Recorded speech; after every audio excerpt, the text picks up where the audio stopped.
Hi, and welcome to Enchantment of Eternity's Top 10 Game of Thrones Characters of Season 6. This video is where I count down my favorite characters of Season 6 of Game of Thrones. These are the characters I felt shined the most in Season 6 and were the most interesting to watch. So I'll have to give my standard spoiler warning for Season 6. If you haven't seen all of Season 6, you may not want to watch this video. Otherwise, some things may be spoiled for you. So let's get right into it, starting with my number 10, Ramsay Bolton. Ramsay Bolton was a very effective villain, as they did an excellent job of making him despicable, but more than that, he was a villain that you loved to hate, as you wanted to see him get his comeuppance, and in every scene that portrayed him as a twisted man who took pleasure in cruelty. And unlike Joffrey, he was actually an effective soldier, which made him scarier, as he successfully baited Jon Snow by using a twisted and effective strategy that only a psychopath could come up with. And of course, the show didn't let us down by giving him the most gruesome, horrid ending that a character like this deserved. Number 9 is Arya Stark. I know many people complain about her storyline being boring and her suddenly having Wolverine-like regenerative powers. However, I do think it was worth it in the end, seeing what a badass dark assassin she has become with the killing of Walder Frey. It was just so effective. It doesn't make her a hero. On the contrary, she seemed to be going in a very dark direction, but it makes her a very interesting character. Plus, seeing her be confronted with her past in the form of the play that showed a twisted version of the events that her family went through, and how that affected her and got her to realize who she really was really well pulled off.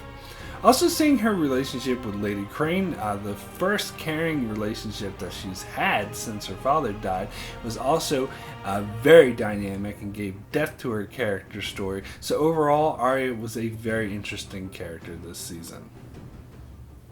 Number 8 is the Mountain. Although this character isn't really dynamic and is more of a 1B character, he is the one ace in the hole that Cersei has, and thus adds an interesting dynamic to the show. His ability to just rip off the head of the leader of the Sparrows that dared to defy Cersei was so great to see, and the show did a good job of tempering his power, as he obviously is someone who is basically undefeatable in single combat. So the fact that the High Sparrow recognized this and thus took the trial by combat option away from Cersei also made for interesting storytelling, forcing her to resort to other means, where she simply used the Mountain to keep Tommen from leaving his room, which was an interesting use of her most powerful asset.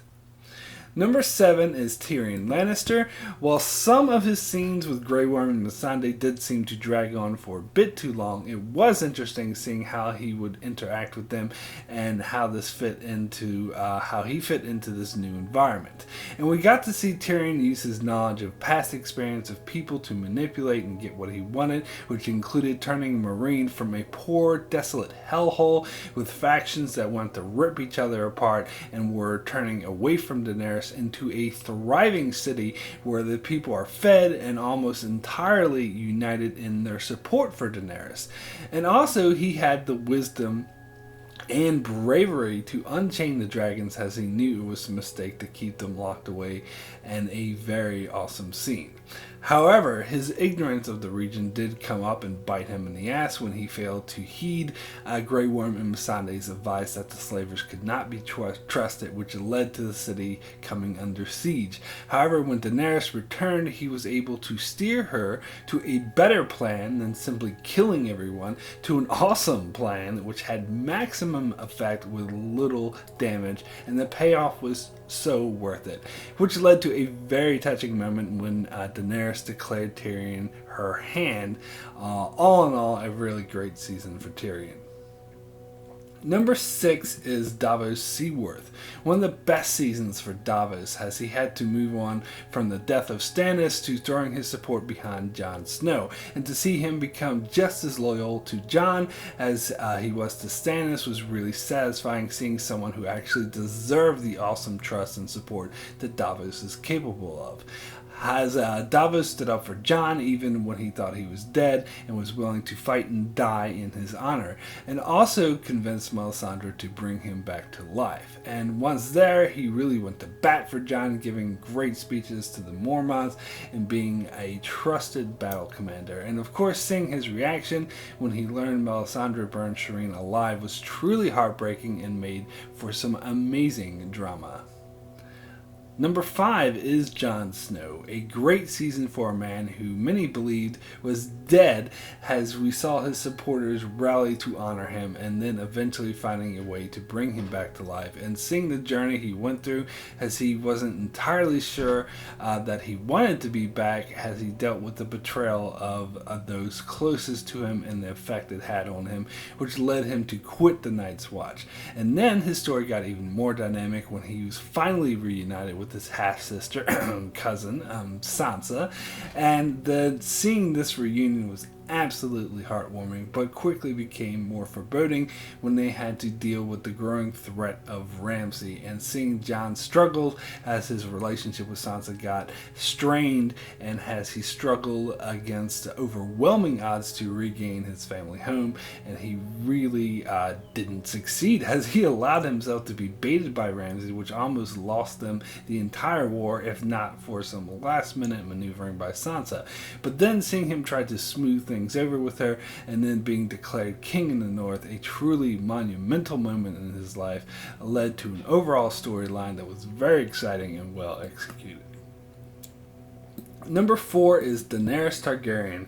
To see the journey Daenerys went through this year was amazing, as she's been on a downward spiral ever since Season 4, and in Season 5 things seem to just keep going horribly wrong for her.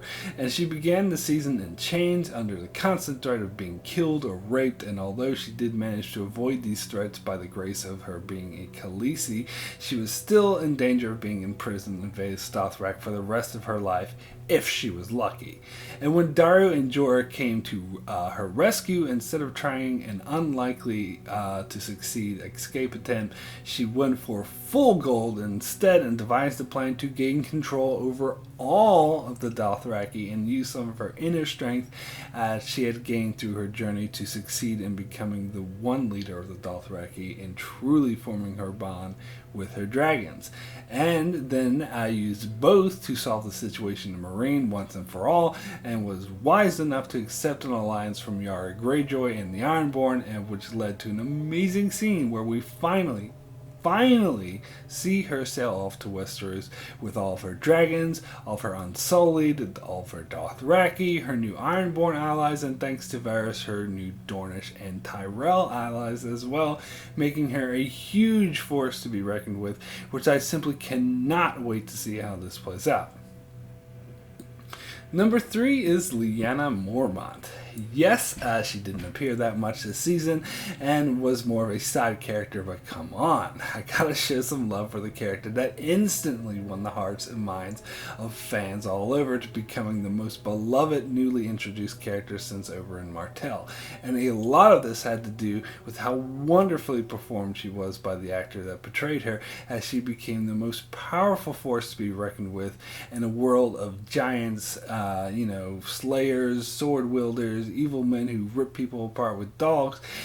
A 10-year-old girl was able to just gain control of the room and inspire such respect and fear from all these brutish men, and just the way it was performed totally sold this, made it completely believable, as the grown men would cower under her gaze and stern words. It was so rewarding to see her be the one to declare Jon Snow king in the North and dress down the other lords for not supporting him in the first place. Number 2 is Cersei Lannister. It is a true testament to the show that it can take a despicable character that I so desperately wanted to see fail and have her do despicable and horrible things and actually make me cheer for her and take satisfaction in the horrid things that she does. That is amazing storytelling. Like many, I cheered and celebrated when Cersei got her comeuppance in season 5, and that smug look was so effectively wiped off her face when she was thrown in chains. However, in season 6, she was constantly in a weak position as she lost all of her power. Her son barely spoke to her anymore and would ultimately betray her when he sided with the High Sparrow over her, and her uncle would lock her out of having any power, and the High Sparrow seemed to be outmaneuvering her politically at every turn. So seeing her constantly get defeated, it was so satisfying when she got her revenge in the most horrific way. Also, the fact that the show managed to take the High Sparrow, an even more despicable character that you wanted so desperately to see fail, also helped in making this satisfying. I'm not saying that I support Cersei or think that she's in the right in any way, shape, or form, as I now have gone back to wanting to see her fail again. There was just something satisfying about seeing her get her revenge in such a manner by becoming the Mad Queen. It makes for amazing storytelling. And my number one favorite character of season 6 is Sansa Stark. Sansa has got to be the most evolved character in the show, as the difference between where she is now and where she was when the show began is night and day, as she started the show as a naive young girl with fantasies of marrying a handsome prince until the horrid facts of reality smacked her in the face with having to live in a nightmare for years, escaping that nightmare and then being forced to live in another nightmare. It turned her into a hardened force to be reckoned with, who is vengeful in her wrath and who is reluctant to trust anyone, including her own cousin. Again, this doesn't make her a heroic character, one whom you think is the embodiment of good, who can do no wrong, but it makes her a interesting and dynamic character who is very well rounded, very realistic, and one whom you can't wait to see which direction they'll go with next, which is what Game of Thrones thrives at and does best, making Sansa my number one favorite character of season 6. So that's it for my top 10 characters of Game of Thrones Season 6 video. Be sure to check out my other videos as I look back on Season 6, including my overall review of Season 6 and my top 10 favorite episodes of Season 6, as well as more videos to come. Also, check out my channel for many more videos on other shows such as Star Trek, Mr. Robot, Dark Matter, and more. So be sure to subscribe so you can keep up with all of that. And thanks a lot for watching.